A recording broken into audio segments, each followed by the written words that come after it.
Mother Sea rejected me, did not wash me into shore, did not cast me away with seaweed and shells. She threw me with storm fury against jags and points and blades. Welcome to Wild Development Studio. Join us as we venture into the breathtaking realm of wildlife arts and untamed adventures. With captivating stories from the field and ideas to dive into the visual arts, we'll ignite your passion for conservation. Get ready to develop something wild. Welcome to Wild Developments. I'm your guide, Lauren, and today we are talking to Sally Ann Hunter. She is a biologist and environmental policy officer. She has published a collection of poetry called The Structure of Light and a biography called You Can't Keep a Good Man Down, From Parkinson's to a New Life with Deep Brain Stimulation. A paper she wrote on the biography was read on ABC Radio's Occam's Razor and was a paper on living with solar power. She's completed a 10-month course called Manuscript Incubator, a writer's essay.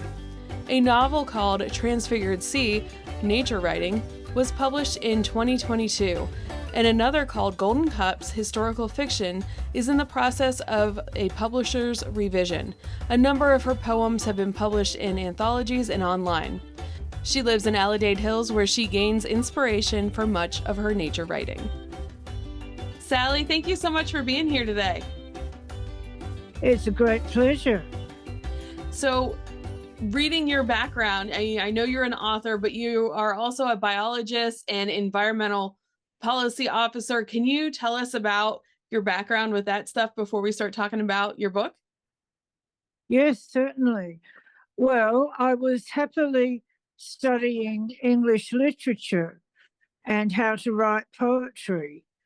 And then I saw David Attenborough on TV with his program Life on Earth.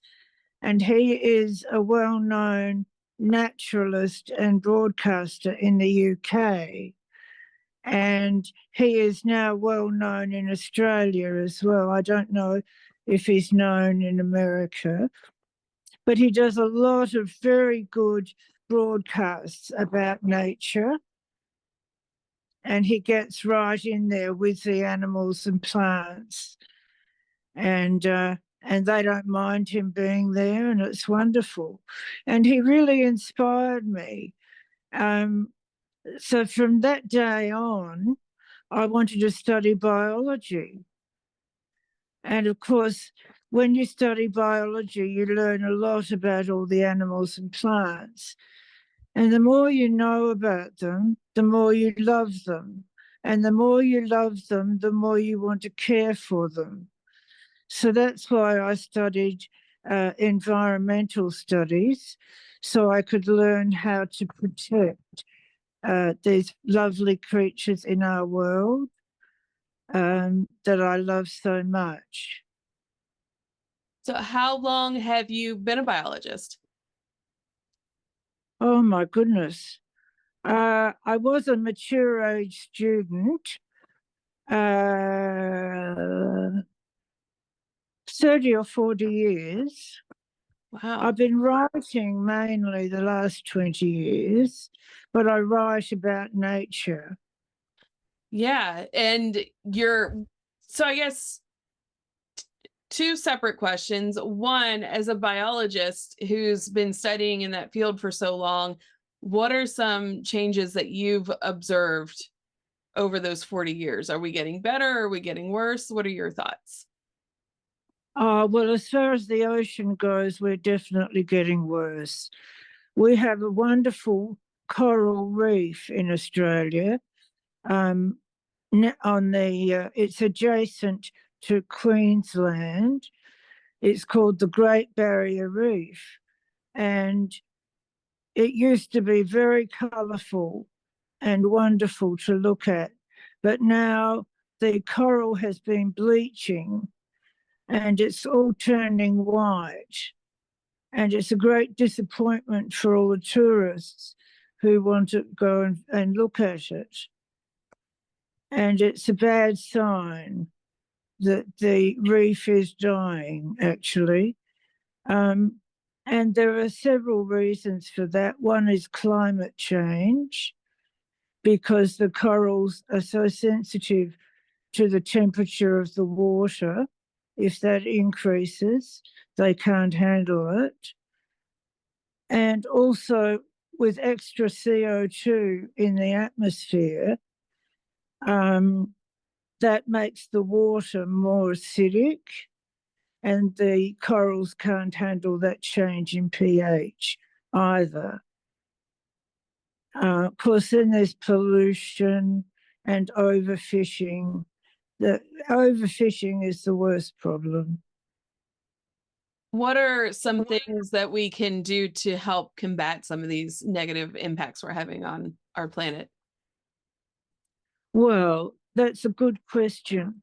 I think we should try and reduce climate change.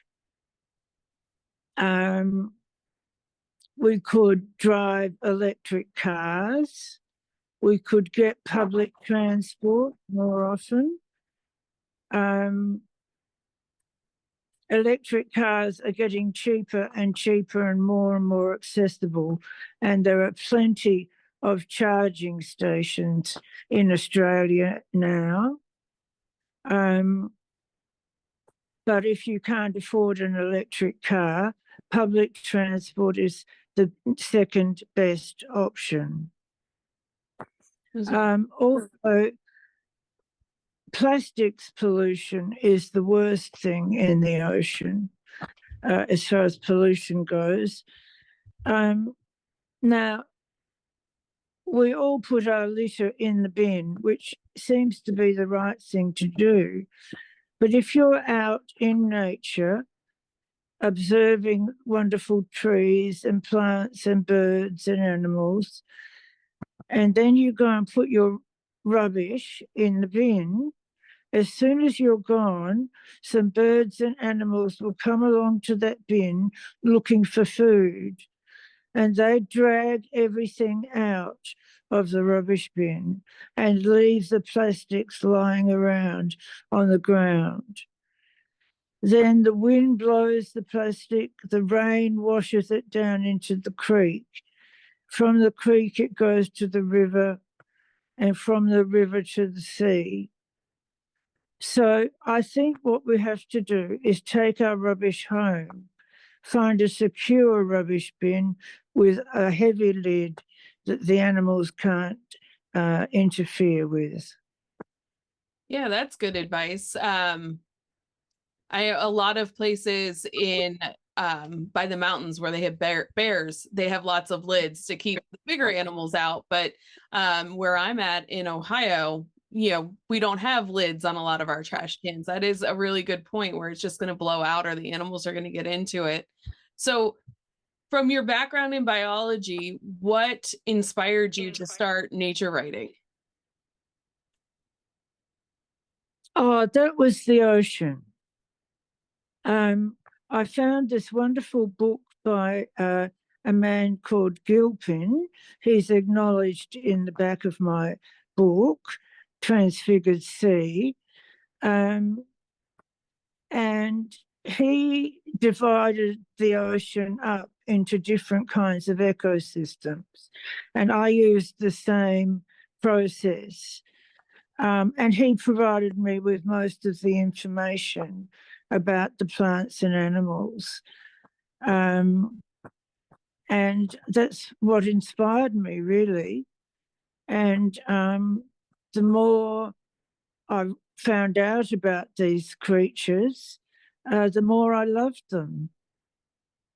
And I really loved writing the book. That was something I noticed that was different in reading the description of your book than from a lot of other books I've seen on the ocean. They usually talk about one aspect, one habitat of the ocean. And in your description, you're talking about mangroves, you're talking about the Arctic Ocean, you're talking about, the shore. You got all these different habitats in the ocean. I don't think people realize there's all these little like sub habitats within the ocean. Yes, that's right. And with nature writing, you give as much attention to the natural environment as you would to any other main character in your novel. So in Transfigured Sea, there is a lot about the sea creatures because they're very important to the story. And you find that out especially at the end of the book. What was your favorite habitat to write about? Oh, well, I do love a lot of them. I loved writing about the deep, where it's totally dark, and some of the creatures have bioluminescence. They create their own light in various different ways, and so that's very fascinating. It's a completely different area to any other ecosystem in the world. But the one I think I loved the most was the estuary. I found that quite poetic because it's not the sea and it's not the river, it's in between. And that seems to be where you find the spiritual, is out of the corner of your eye, or in between the concrete things in the world. And there's beautiful birds in an estuary. We have sacred ibis, herons, egrets, pelicans. I could go on. And it's just a fascinating, wonderful place. In the States, there's the diamondback terrapin, a type of turtle that's only found in those types of environments. But I think it's pretty neat that it's such a small environment, but there are different types of animals that really rely on that area, that mixture of saltwater and freshwater and like the brackish water. Did you learn anything new while you were writing this book? Oh, yes, a lot. From Gilpin's book. I didn't know what the fastest fish in the world was. It's the sailfish. They call it the cosmopolitan sailfish. But the short fin mako is also pretty fast. And in Transfigured Sea, I talk about them, and I think I talk about the biggest fish, which is probably the whale shark. It is the weight of 3 elephants. Wow. And it's very long, and because it's so big, it's also very slow. It only moves about 3 miles an hour. And it's not dangerous to humans because it doesn't eat big things like us. It has a sort of grill in its mouth, and it filters the seawater, and it just eats the plankton and any other tiny organic matter like that. And so it is not a threat to humans at all. They are one of my favorite sharks. They're absolutely beautiful. Have you had a chance to snorkel or scuba dive with them? No, I haven't. It'd be great, I should think. Yeah, they're just, it's hard to comprehend how big they are and how small we are when you're next to them. In your book Transfigured Sea, it's about a mother-daughter relationship too, isn't it? Yes, it is. That's well, on 2 levels. On one level, the 2 women in the book, Laura and Daphne, fantasize that they are mother and daughter. But as the book gets goes on past the first chapter, it's more about Laura's relationship with her own mother, because there was a big problem there. Something happened which hurt Laura a lot, and she's trying to come to terms with that throughout the book.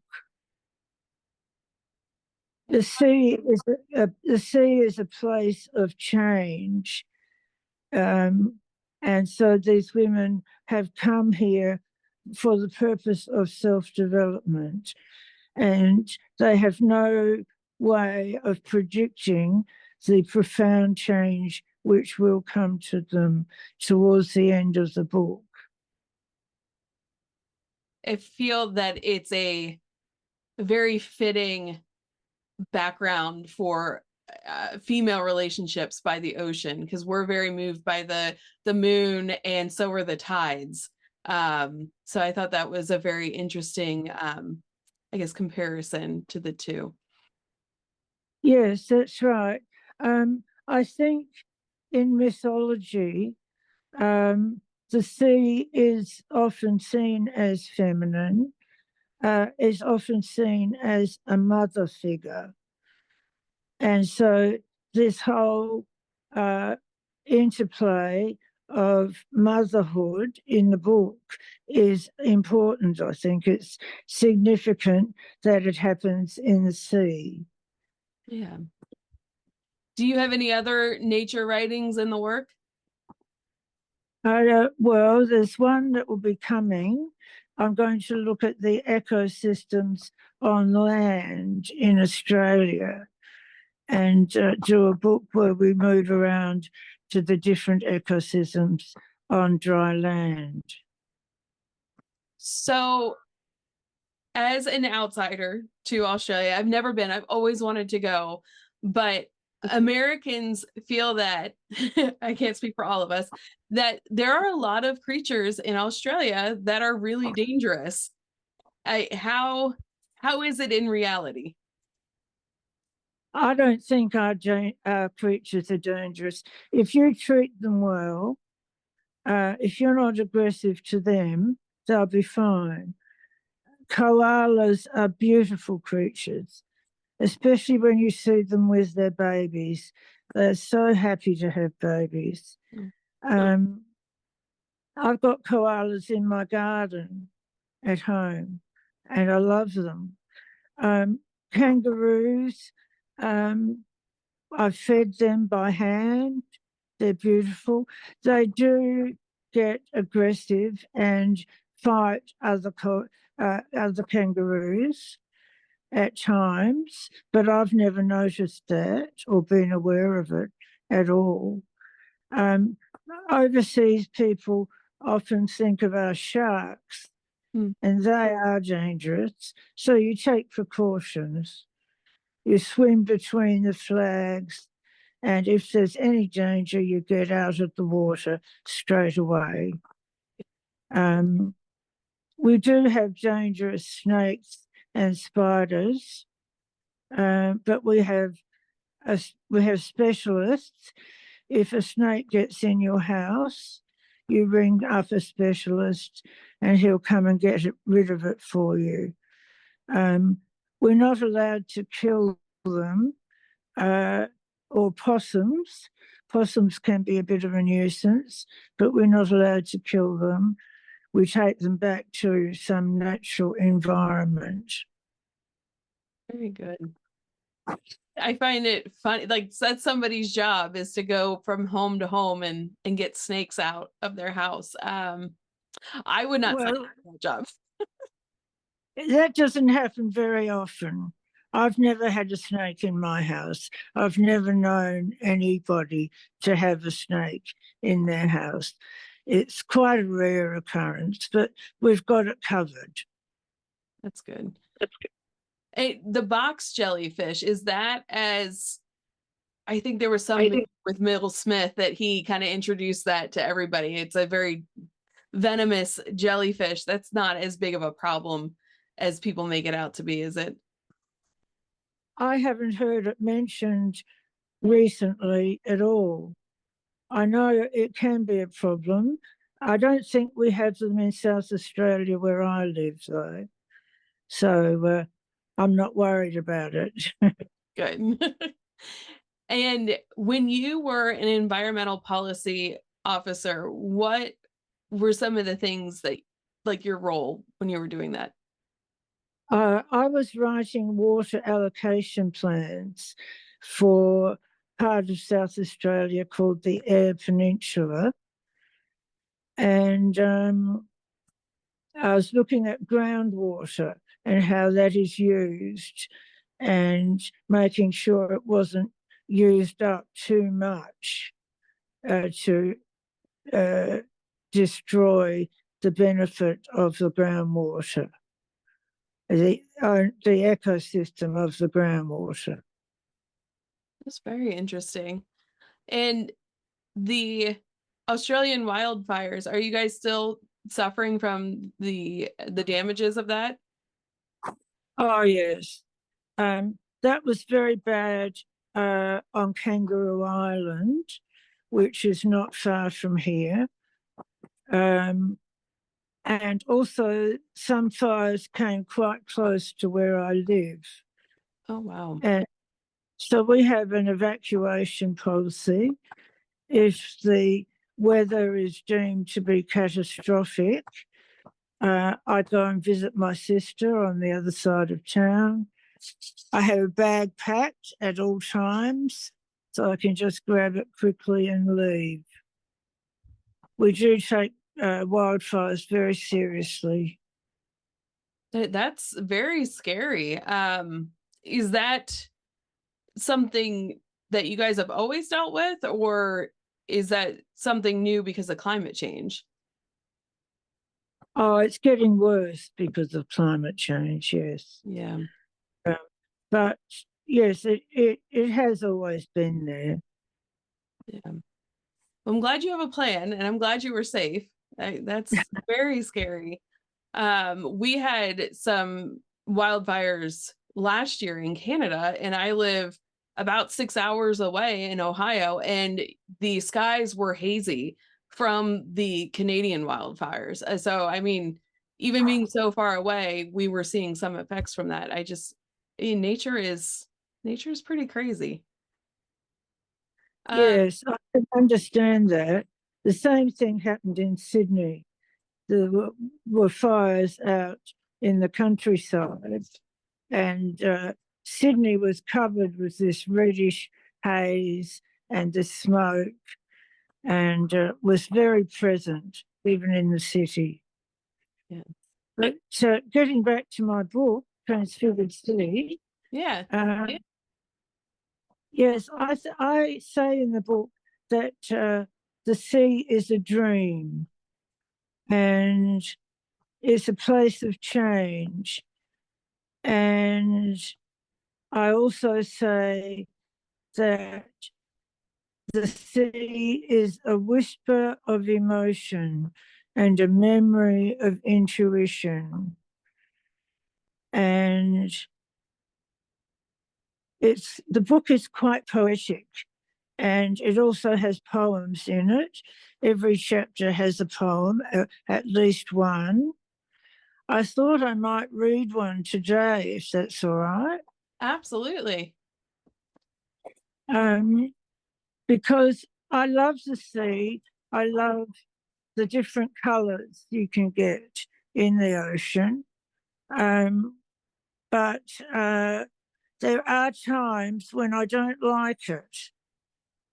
Sometimes when it's turbulent, it reminds me of the turbulence inside me.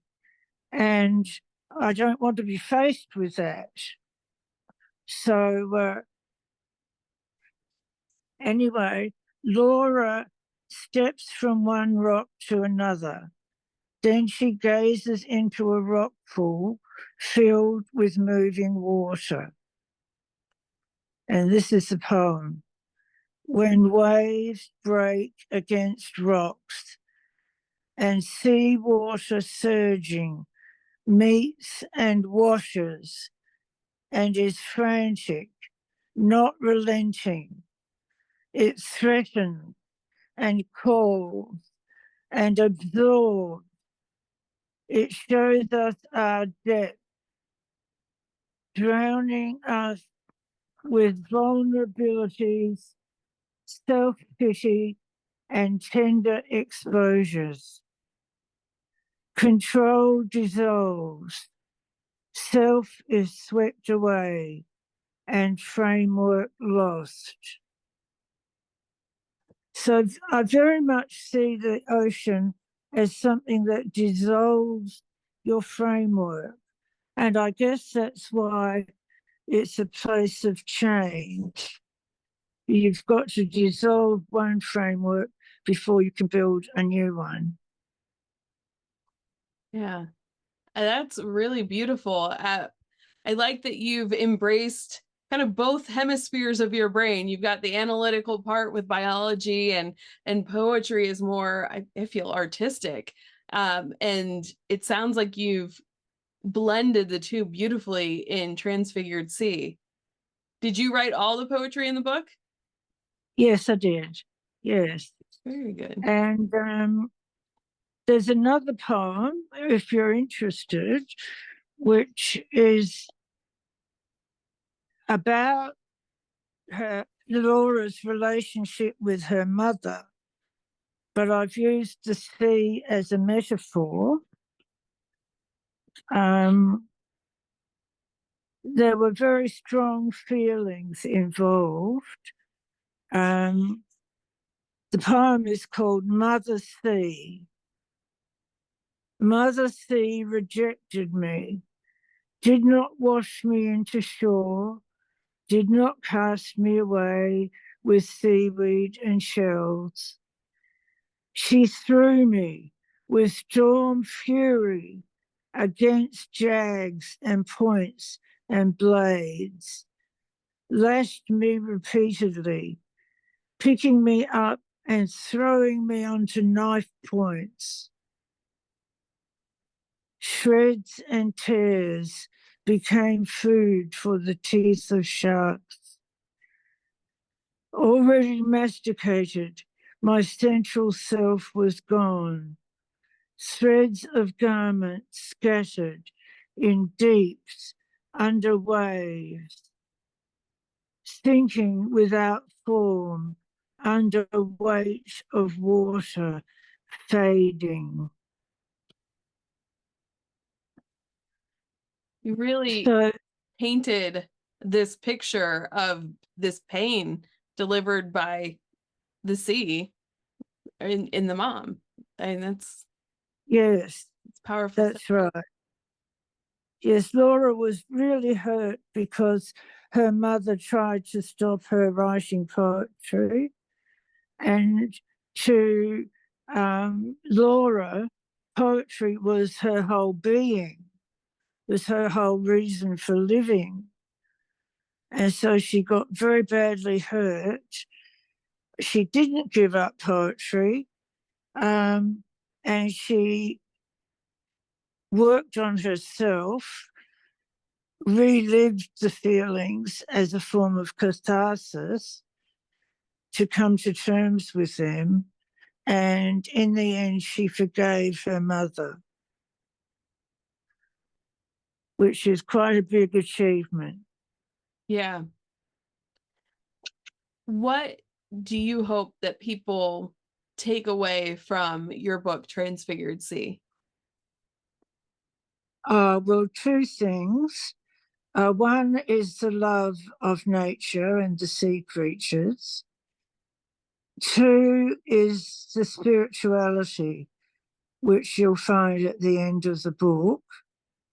And to know that that kind of thing is possible and does happen to ordinary people.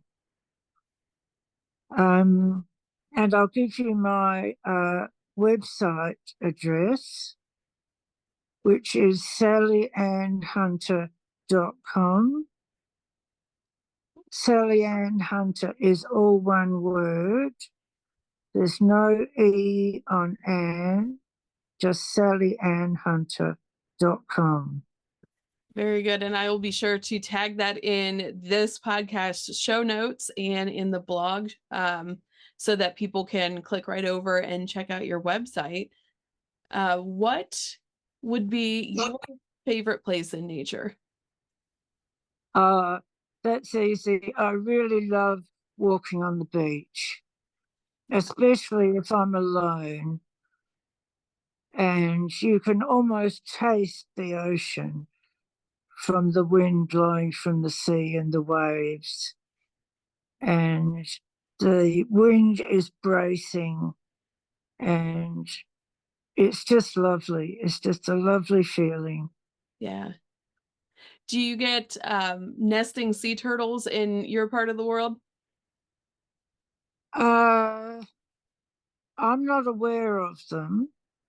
Okay. There probably are some somewhere. I don't know. Yeah.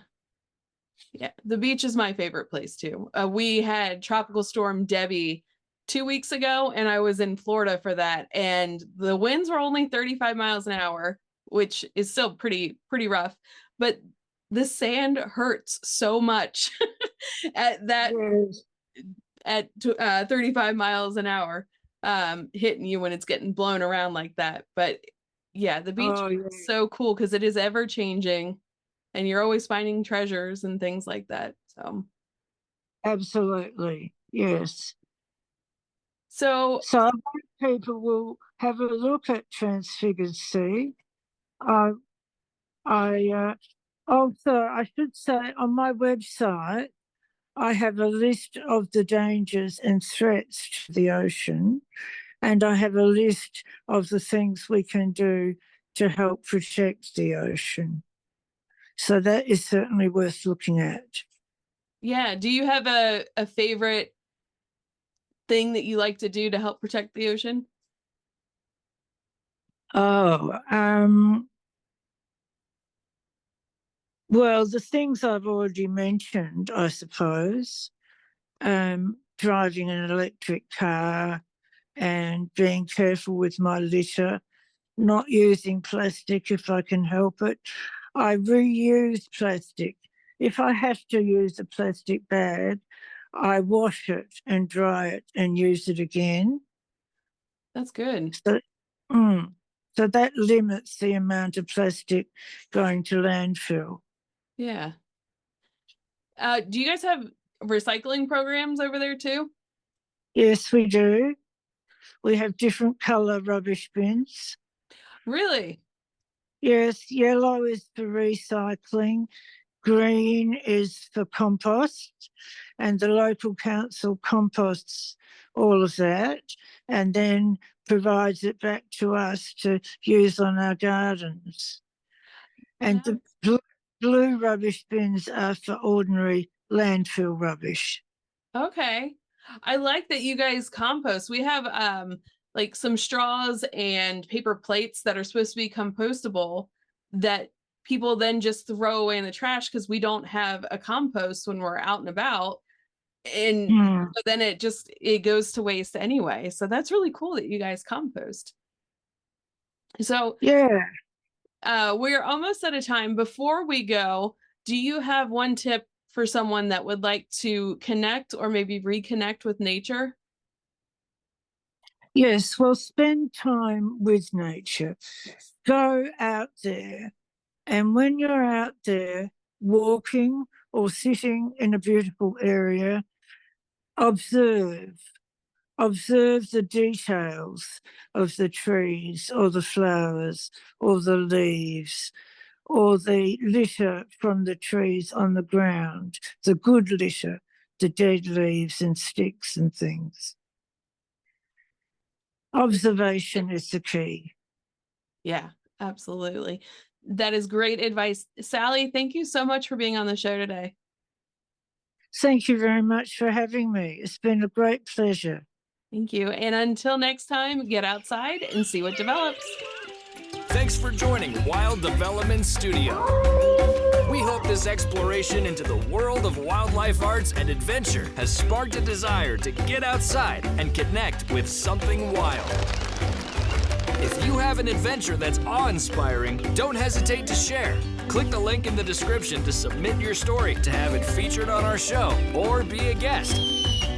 Until next time, keep connecting to the wild and see what develops. The views, opinions, and statements expressed by individuals during Wild Development Studio productions do not necessarily reflect the views or opinions of Wild Development Studio or its affiliates. Participation in any activities, expeditions, or adventures discussed or promoted during our content may involve inherent risks. It is strongly advised that individuals conduct thorough research, seek professional guidance, and take all necessary precautions before engaging in any such activities. Wild Development Studio, its representatives, or employees shall not be held responsible for any injury, loss, damage, accident, or unforeseen incident that may occur as a result of participating in activities inspired by or discussed in our content. By choosing to engage with our content or act upon any information provided, individuals do so at their own risk and discretion.